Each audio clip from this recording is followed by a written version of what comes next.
اس بات پہ سزا دینے کی کوشش کی جا رہی ہے کہ آپ نے اپنے ملک کے بچوں کو مفت تعلیم، اور وہ بھی کون سی تعلیم؟ دین کی تعلیم۔ حضور صلی اللہ علیہ وآلہ وسلم، صحابہ کرام رضی اللہ عنہم اجمعین اور اہل بیت اور اسلامی تاریخ، ہمارے زعماء، ہمارے علماء اور اسلامی تاریخ کے سلف سالفین کے بارے میں، اور ہماری جو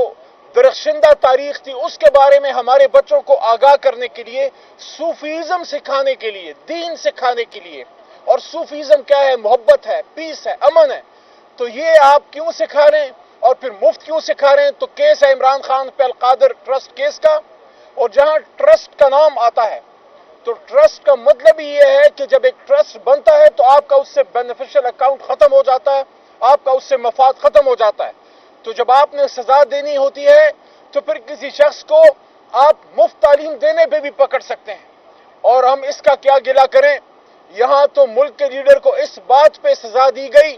اس کی حکومت ختم کی گئی کہ اس نے اپنے ملک کا سودا کیوں نہیں کیا۔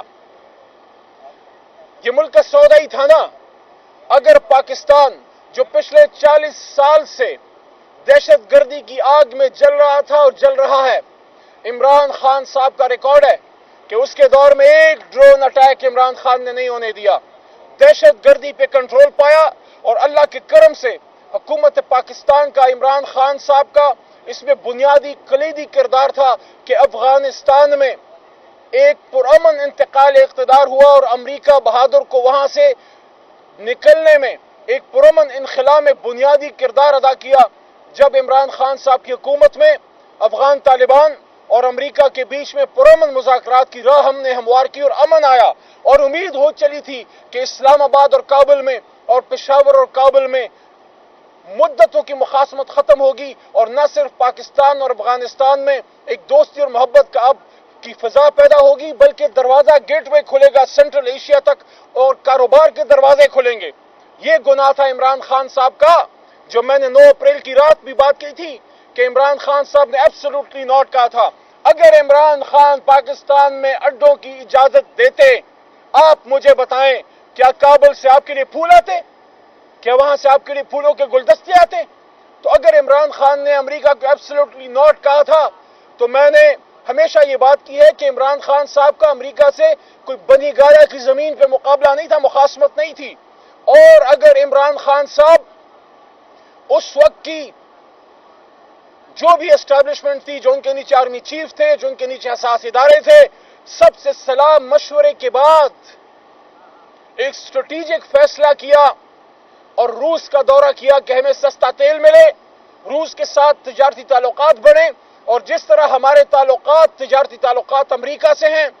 برطانیہ سے ہیں، برادر اسلامی ممالک سے ہیں، چائنا سے ہیں، تو وقت آ گیا تھا اور وقت اب بھی ہے کہ ہم روس سے بھی اپنا ایک دوستانہ تعلق بڑھائیں، تاکہ وہاں سے آپ کو بزنس اپرچونٹیز کریٹ ہوں، سستا تیل ملے، آپ کو اسٹریٹجک ڈیولپمنٹ میں، ملٹری اکوپمنٹ میں سہولت ملے، آپ کو گندم ملے سستی۔ اگر عمران خان، آپ مجھے بتائیں، میں پاکستانی قوم سے پوچھ رہا ہوں، اگر روس سے سستا تیل لا پاتے اس وقت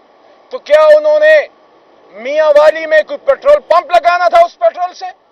کیا انہوں نے اپنے کسی بھانجے بتیجے کو پیٹرول کا ٹھیکہ دینا تھا؟ نہیں، انہوں نے پاکستان کے لیے سستے تیل کا سودا کرنے جا رہے تھے تاکہ یہاں قیمتیں کم ہو، مہنگائی میں کنٹرول ہو۔ اور جب عمران خان امریکہ گیا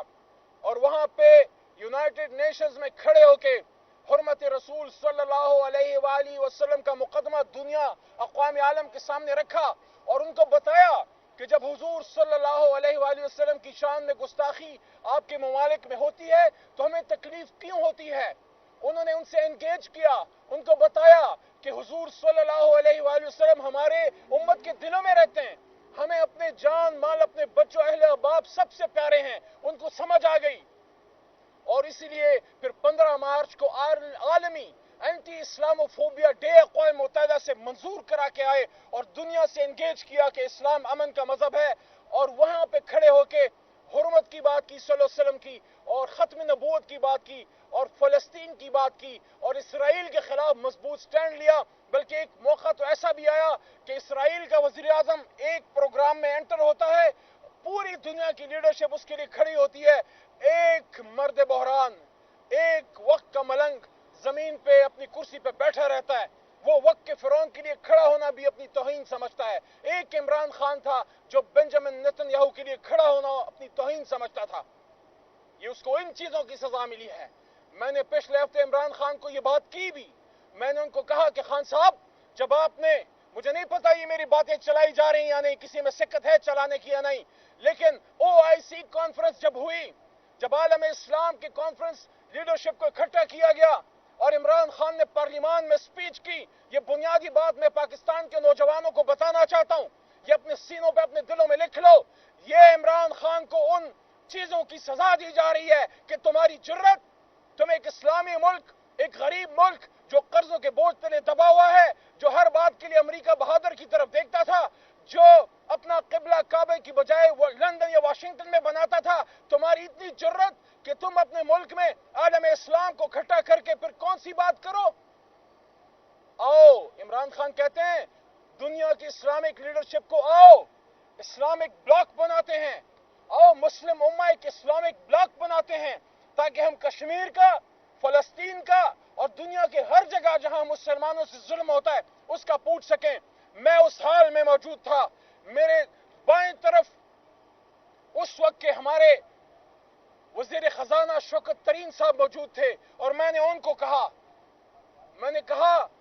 میرے دل میں کھٹکا لگ گیا ہے، میرے کان کھڑے ہو گئے۔ اس بات کے بعد شاید عالمی اسٹیبلشمنٹ عمران خان کو مزید اقتدار میں نہ چھوڑے، کیونکہ جب عالم اسلام کے اتحاد کی بات شاہ فیصل شہید نے کی، اس کے ساتھ کیا کیا؟ جب عالمی اسلام کے اتحاد کی بات بھٹو صاحب نے کی، اس کے ساتھ کیا کیا؟ ان کو صدام حسین بڑا پسند تھا، لیکن جب صدام حسین نے اللہ اکبر کا نعرہ لگایا تو اس کو عید الاضحیٰ کے دن پھانسی چڑھایا، اور جب یہ بات انور سادات نے کی تو اس کے ساتھ کیا کیا؟ اور جب یہ بات شاہ فیصل شہید کے ساتھی یاسر عرفات نے کی تو اس کے ساتھ کیا کیا؟ اور بڑا ان کا آنکھوں کا پیارا تھا، راج دلارا تھا، لیکن جب معمر قذافی نے عالم اسلام کے لیے بات کی تو اس کے ساتھ کیا کیا؟ یہ ہماری امت کا المیہ ہے، جب بھی کوئی عالم اسلام میں سے لیڈر امت مسلمہ کو کھٹا کرتا ہے اور وہ پین اسلامزم کی بات کرتا ہے، اسلامک بلاک کی بات کرتا ہے، اس کے ساتھ ہمیشہ یہ ہوتا ہے۔ اللہ کا شکر ہے